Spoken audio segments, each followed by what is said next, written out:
What's up, everyone? Happy Monday, first and foremost. I thought I might come up here and do a quick story time. I haven't done a story time in like 2 to 3 years, and that's when I first actually got up on the TikTok app, and I explained my injury and what's been going on. So I got a lot more followers since then, and I want to thank you guys for following me, connecting with me, supporting me, sending me good vibes, sending me thoughtful words, and I truly do appreciate it. So I'm going to tell you a little bit about my background. I am a personal trainer. I am still a certified personal trainer. I've been a personal trainer for over 15 years. I've also done bodybuilding competitions, and I have a degree in business administration, which led me to open up my fitness studio in 2015, 2016-ish. And that studio lasted, well, we had it for 2 to 3 years, and then we closed the doors. After that, I went on to a training management job at Anytime Fitness. Yeah, I'm still there. I'm still hanging in there. I love personal training. I love my crew. I love my team. In 2019, I was having serious back pain. Didn't know where the pain was coming from. I thought I deadlifted wrong. I would go hard in the gym, like heavy lifts, 2 to 3 days a week. And I never really had an injury like that because I was lifting hardcore with a little bit of rest. But anyway, I had back pain. I thought I deadlifted wrong. I let it go for a little while. I wasn't, thinking about it. I said, it'll go away in due time. It didn't go away. So I did go see my primary physician, a prescription to get physical therapy. He also gave me a prescription for medication, muscle relaxers, and pain medication. Went to physical therapy, did some physical therapy. I think it helped a little bit. Maybe it was just me wanting it to work. Because after I was done with physical therapy, a few weeks after, the pain continued.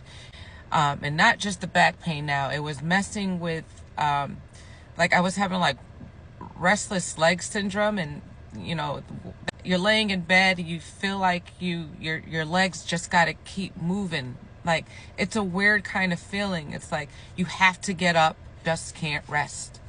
And I never had that before. I was also having, I would go to, pee or urinate or whatnot, and I couldn't initiate a stream. Like, I knew I had to go. I felt like I had to go. I thought I was going, but I wasn't. And it took me a while just to initiate a stream, just to go to the bathroom. It was that. It was like long drives in my car. I used to have like a pain going down my back to my leg, and you would think it's like a sciatica pain or something like that. Then I had like crazy brain shocks. I would jump rope at the gym. I remember this one time I'm jumping rope at the gym, and it felt like somebody hit me with a bat. It was only for like a half a second, and it was done. It would happen every so often. And I figured out what it was, like, when I got diagnosed. So all those things were happening. I went back to my primary physician. I said, Doc, there's something going on. It's more than back pain. It's more than just going to physical therapy. I'm almost crying to him, like, I need to find out what's going on. He sends me back to physical therapy. Okay. Go back to physical therapy. The therapist, she was asking me some questions, and like the 5th or 6th session in, and she would ask me, how do you feel? Does it feel the same? And I would tell her, like, we're doing all these exercises, and then it feels the same. So, as she's working with me, she's kind of realizing what's going on, and she's noting in her head, like, okay, these symptoms are more than just like, you done something to your back. And then she told me, she said, you have like the same symptoms as my best friend, and my best friend has multiple sclerosis, MS. Kind of scared me a little bit. But she said, don't worry about it. I'm going to talk to your doctor. So she talked to my doctor. She told my doctor, listen, she needs an MRI, quick, ASAP. So she's the one that got me that MRI. It was on a Saturday, it was on a weekend. So I got that done on right after work. I was teaching a boot camp. So I went. It was like an hour in for that MRI, right? Had to stay still, had to do all those things, and that was fine. I waited longer in the recovery room or in the waiting room, waiting for them to let me leave or whatnot, than I was in the MRI. I was like, what's going on? What's going on? Finally, I got up and I said, is everything okay? Can I go? She was like, did your doctor call you? I looked at my phone.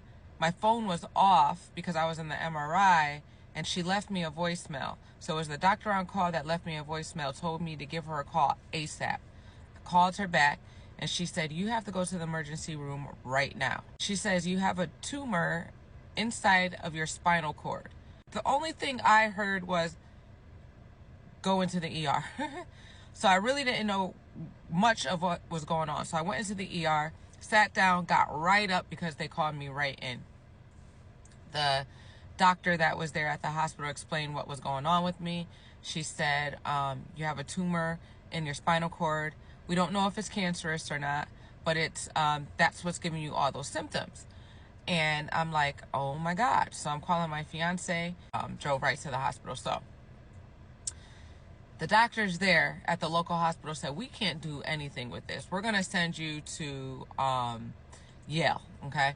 So they send me to University Hospital, I think it is, that had more experience with tumor, neural, spinal cord, brain-related, injuries. So I got there. They explained everything. I asked a lot of questions. 5 days later, I had to get the surgery to get that tumor out of my spinal cord, because if I didn't, they said that I could end up being a quadriplegic and I would have lost my arms and hands. I am sorry, guys. Someone was calling my phone, so that's why I'm doing this voiceover. So I was saying that they told me that I could be a quadriplegic if I don't get that tumor out. So I said, let's do the surgery. After the surgery, I woke up paralyzed from the chest down. I couldn't move a thing. A few days later, they sent me into an inpatient rehab. My toes started to move a little, and then my legs started to move. They got me up in a walker, and that is where my journey began.